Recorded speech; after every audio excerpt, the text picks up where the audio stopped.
Sejak awal kemunculan kartu grafis yang baru atau GPU baru dari NVIDIA, yaitu RTX 4090 dan RTX 4080, benda yang satu ini menjadi topik hangat, dibahas di berbagai techtuber, di berbagai channel, website-website terkenal, dan semuanya melakukan penelitian tentang benda yang satu ini.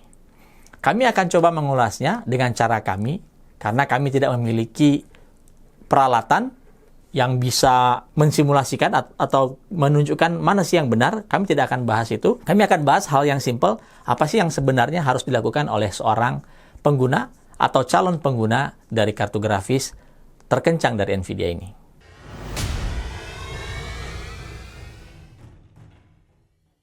Pertama-tama kita mau bahas dulu ini kabelnya apa. Ini kabel 12 VHPWR atau singkatnya disebut dengan kabel PCI Express generasi kelima. Ingat, hanya kabelnya yang Gen 5 ya. Kartu grafisnya masih Gen 4 ya. Kemudian kabel ini dimunculkan pertama kali oleh NVIDIA. Tetapi kalau teman-teman perhatikan video kami sebelumnya tentang ATX 3.0, di sana jelas bahwa Intel lah yang menetapkan yang namanya 12 VHPWR ini. Demikian juga dengan bentuknya. Ada di dalam guideline power supply ATX 3.0. Dan teman-teman juga jangan salah tangkap juga. Tidak berarti bahwa power supply ATX 3.0 itu memiliki kabel ini. Wajib memiliki kabel ini. Tidak ya, sekali lagi tidak. Jadi jangan misleading di situ dulu. Power supply ATX 3.0 yang memiliki kabel seperti ini biasanya akan ditambahkan dengan embel-embel ATX 3.0 with atau plus PCI Express Gen 5 konektor. Nah, seperti itu ya. Jadi jangan salah misperception lagi, misreading lagi tentang ATX 3.0. Karena power supply ATX 3.0 itu tidak hanya melulu soal kabel ini, tetapi ada hal-hal lain yang mendasar.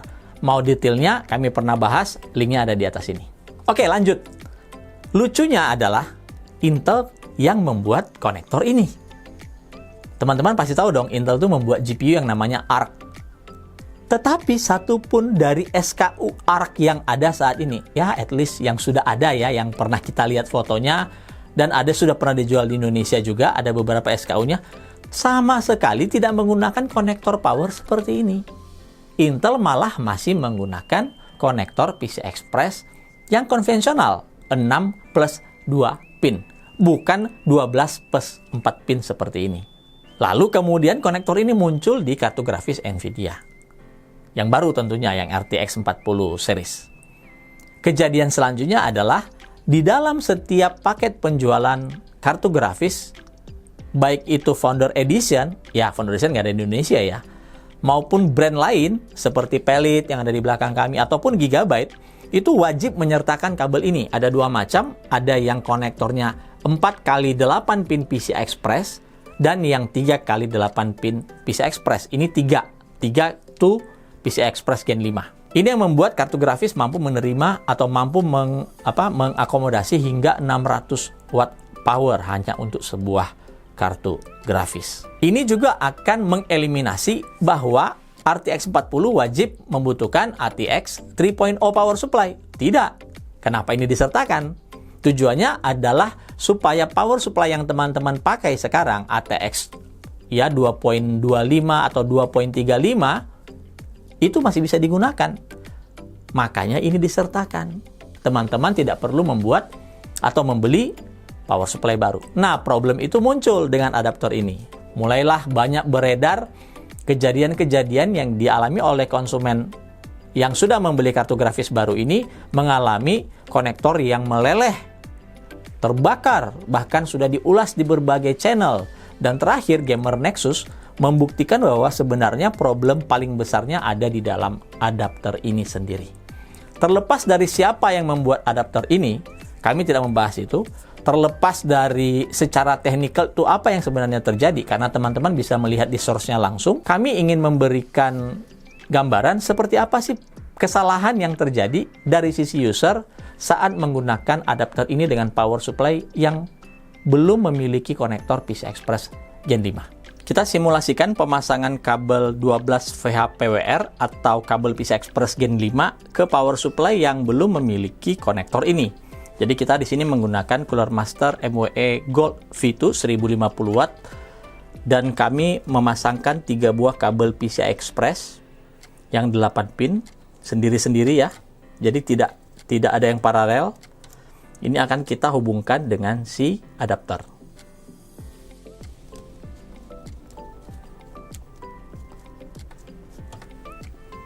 Pastikan ketiga kabel yang terhubung dengan adaptor itu terpasang dengan pas ya, tidak ada gap dan dia sudah terkunci sehingga tidak gampang untuk dilepaskan. Lalu kemudian baru bagian konektor ujungnya ini yang akan kita hubungkan dengan kartu grafis yang kita pakai. Problemnya saat kita pasang seperti ini, banyak yang belum memasangnya secara benar. Ini seakan-akan ini terlihat sudah terpasang dengan baik kan, tapi kalau kita goyang, ini bisa lepas dengan sangat mudah sekali. Pastikan ini sudah benar-benar terpasang, dan kemudian ini tidak bisa lepas lagi. Lalu di sini ada bagian yang seperti diselubung. Kita hanya bisa menekuknya sebatas ini saja. Dan ini ada ketentuan yang diberikan oleh NVIDIA. Yang menjadi masalah, casing ini akan tidak bisa ditutup jika kita mau membuat posisinya seperti ini. Kalau kita tutup, dia akan menekan seperti ini, dan konektor ini akan tertekuk. Dan ini bisa menyebabkan konektor yang bisa bermasalah ya, melted atau terbakar, atau ya jadinya tidak bisa berfungsi dengan normal karena sudut tekukannya sudah melewati batas. Kalau misalnya kita tekan seperti ini, supaya kita biasa kan nutup casingnya, nah seperti ini. Atau misalnya kita juga bisa lewatkan dari bawah, kurang lebih juga hasilnya akan seperti itu. Solusi yang bisa kita lakukan dengan casing yang sama adalah dengan menambahkan sebuah vertical GPU holder yang di sini kami gunakan dari Cooler Master, dan kita masih bisa menutup casing dengan aman dengan posisi kabelnya seperti ini. Ya, dia tidak akan tertekuk, dia lebih aman, jauh lebih aman. Ya, lebih aman seperti ini, jauh lebih aman, dan kita bisa nutup casing dengan baik. Sekali lagi kami menekankan agar kalian benar-benar memastikan pemasangan kabelnya ini dengan baik, dengan benar, karena nanti pada kasusnya seperti ini, banyakkan seperti ini dikira udah keklik padahal tidak, dan itu bisa gampang sekali terlepas ya, seperti ini. Bahkan kalau ditekan pun sedikit, ini masih bisa lepas. Jadi pastikan kita melakukan pemasangan kabelnya itu dengan baik ya, seperti ini, sehingga dia tidak akan lepas lagi ketika digoyang-goyangkan. Kemudian tidak perlu ada tekukan di bagian ini. Jadi ini sangat safety. Tentunya ini membuat biaya tambahan untuk membeli vertical holder kit. Dengan menggunakan power supply yang sudah memiliki sertifikasi ATX 3.0 dan juga memiliki konektor PCIe Gen 5, masalah compatibility casing karena menggunakan adapter itu bisa dihindari.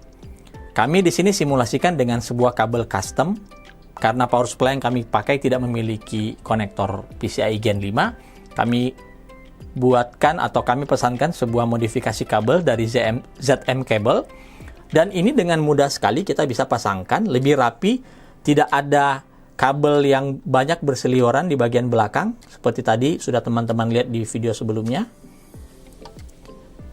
Ya, dan ini juga memiliki pengunci yang jauh lebih nyaman daripada adapter tadi. Jadi dia tidak akan lepas. Ya, dia tidak mengharuskan penekanan yang berlebihan, cukup seperti ini. Yang penting ini sudah terkunci dan kabel sudah terpasang dengan baik, dan tidak masalah untuk tertekuk. Tidak ada masalah tertekuk. Seperti tadi ada seperti batas tekukan yang boleh diizinkan ya. Kalau ini sudah jauh lebih aman. Demikian juga dengan posisi kartu grafis horizontal. Dengan kabel ini kita bisa lebih gampang untuk memasang kabel, dan kita tetap masih bisa menutup casing dengan baik.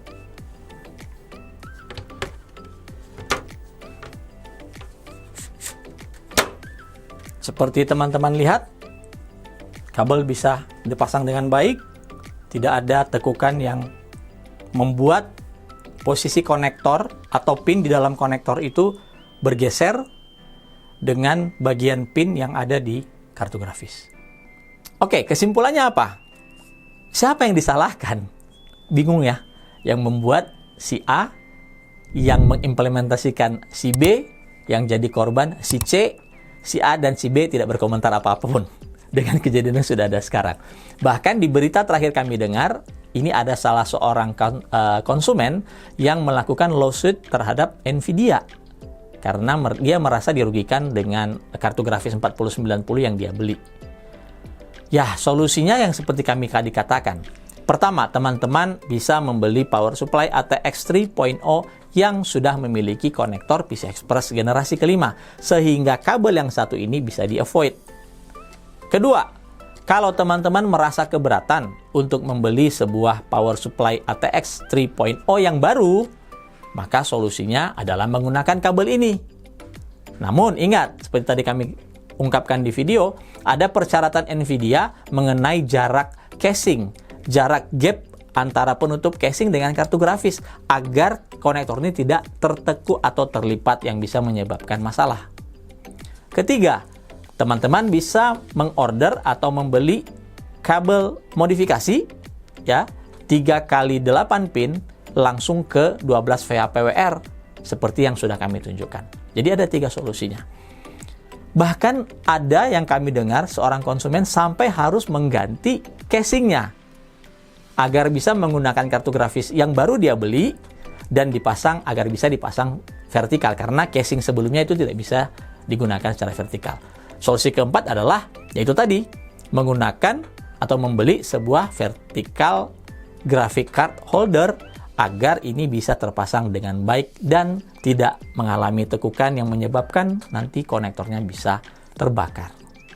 Itu saja yang bisa kami sampaikan di video singkat kami. Semoga berguna, dan jika ada komentar, silakan berkomentar. Dan paling penting, jangan lupa untuk subscribe channel kami, My Club ID. Sampai bertemu di video-video kami berikutnya.